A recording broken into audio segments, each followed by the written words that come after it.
We're here on Essen, and we're here with a company owner or partner, Ode from Gamebuilders. We're going to do the small interview with him. They brought us several games on the Essen. First of all, thank you for doing interview with us, and tell me something about Gamebuilders, how it started, where you're based from, where you're located, and what are your top games on this Essen, and what do you plan to bring to the audience? I can't remember the first question, so I don't know. Let's just do it one at a time, I think. Yeah. So, what about the Gamebuilders? Yes. Tell us how it started, where you're based from, and Yeah, so we're a German company. We started 2022 with Applejack. It's a game by Uve Roseberga. It's hidden here, if you can see it. Yeah, So it was here. This was our first game, Applejack. It's a tile-laying game by Uve Roseberga. And so we started our company back then, and we wanted to publish our own games. And Uwe Roseberga is a good friend of mine, and he said, maybe you can start with my game, and then you will be famous because everybody knows me. And that was a very good idea, because normally when you publish a game, you need to go to retailers and tell them, well, we have a game, please order our game. And normally they don't know, who are you? Why do you want, But when you have a game by Uwe Roseberga, they come to you, you have the new Uwe Roseberga game, can we order it?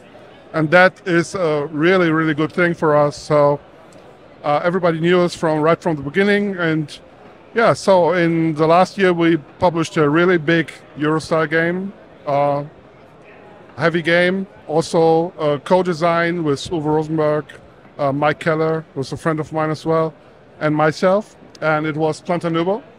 Let's hold it in the camera, Planta Nubo. It just got an English edition by De Games, Yeah, so and this year we published Suno Valo, a two-player game. It's my design, and this is what we're presenting right now, alongside a localized version of a game called Stevens, which is Portuguese designers. And they publish their games in their own company as well. So Pile Up Games, small Portuguese company, and we did the German version. Okay, so basically the two top games that are on this session is Suno Valo and Stevens. Yeah. Because you're the designer of Suno Valo, tell us how you came up with the idea, because I had the time to and managed to play it, and it's very, very good for two-player game, especially because you have the medium Euro game, which is almost kind of like leaning to heavy game, but it's for two players, which is kind of like very different from rest of the two-player games, which normally aren't that much of a depth strategy. So tell us how you came up with it. So I'm a huge fan of Seven Wonders Duel. You might know the game. It's one of the best two-player games of all time to me. But there is a sudden death in the game. So when you can lose by military or by science victory, or you can win, and then the game ends immediately. And I think this mechanism puts a lot of interesting dynamic between the players. So you always have to watch out so you don't lose by military or something like this. But if it happens that you actually lose, then it's always like, that's frustrating. And I wanted to design a game, because I'm always inspired by good games. I wanted to design a game that has a similar feel, but is unique on its own and doesn't have this sudden death element. And so I came up with Suno Valo. So it's basically a card game hidden in a board game. Every turn you take a card, just like Seven Wonders Duel. But you do different stuff with the cards, and also the way you get the cards is completely different. So it has a drafting mechanism, but it's also a very interesting resource cost mechanism to get the cards, and so it's also definitely more complex. And to me, this is more like a mixture of maybe Seven Wonders Duel and La Granja, which is my first game. So it was, it's a good mixture. Yeah. How long was the process of making the game? How long did you make the game based on what your ideas was? It was around about 2 years in the making, yes. I think so. So I started this when we started with the company, because then I cut my hours from my main job, which is now my part-time job. So I'm still working on my old job, but only a few hours every week. And when I had enough time to focus on my games, I was able to design it in 2 years, which is very short. Normally, it takes 3 to 4 years doing it as a hobby game designer. But yeah, it was quite short, and I'm very happy with the result. So, what about Stevens? You said it's basically like Portuguese game. Can you tell us about something about the team and what's the behind it for you to take the game as a game builders from the Portuguese authors? I know Roland Costa for a long time now because their first game was called Yinzi, and it got published by Spielworks, German company, that also published my first game, La Granja. So Uli, who's the main guy from Spielworks, introduced me to Roland Costa back then, and we stayed in touch. And I also visited them in Portugal this year, and yeah, so we're always in touch. And they told me about their new game, and also that they also started their own company. And when they told me about Stevens, I was interested right away, and they showed the game to me, and I thought, wow, this is a really good game. What do you think? Do you have a German partner? And they said, no, let's do it together. And I said, yeah, that's a good idea. Let's do it. And now we have a game called Stevens out in Germany from our friends from Portugal. What is before I ask the last question, I want to ask you, what are the books from the Suno Valo and from, yeah, because I saw it in your booth, you sell books. Is it like the short story about that? Because I see it's more like futuristic game, but it's not actually a futuristic game because you have the helicopters that move your produced stuff to the market and sell. So what about the books that you published as well?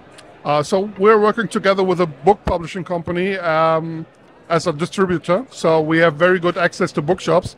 So we also started the line of very small games that we channel through bookstores.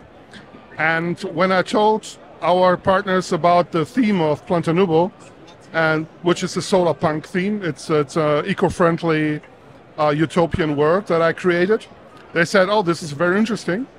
Let's do a book about it." And I said, "Wow, that's interesting.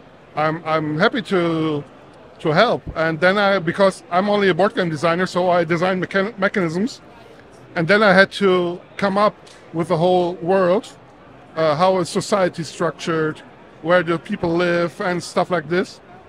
And so I made a 10-page, like what the writers of the short stories had to as guidelines for the stories.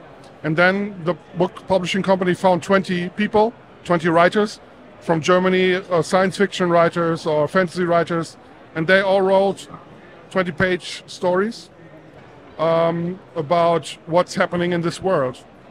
And we also have one story that is basically about what happens in Planta Nubo, and the rest of the stories is, well, they wrote stories about what they think this world would be.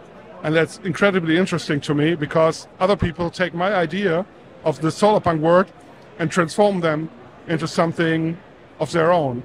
So their world, they got really huge, and it's very interesting to see, but we only publish it in German.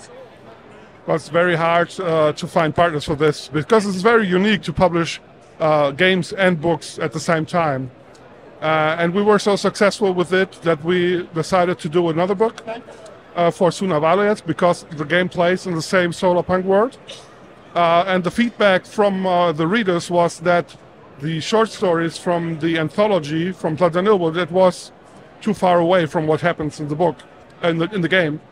So now there's one story in the whole book, and it was written by 3 women, and it was also a collaboration between these 3, and this is basically what happens in the game. You can now read as one story in the new book. So yes, it is. We're doing this kind of book and game kind of marketing with this, and that's very exciting to have a book about your game. That's awesome. I don't think I have seen that many board games transferred into stories. I've seen stories transferred into board games. So this is kind of like very unique thing that I've discovered recently. Yeah. And what about the future of Gamebuilders? Do you plan another game? Do you plan some collaborations? Do you have something, some ideas for the next game or something like that? Yeah, we have more ideas because we want to publish our own designs. We have a big strategy game coming up next.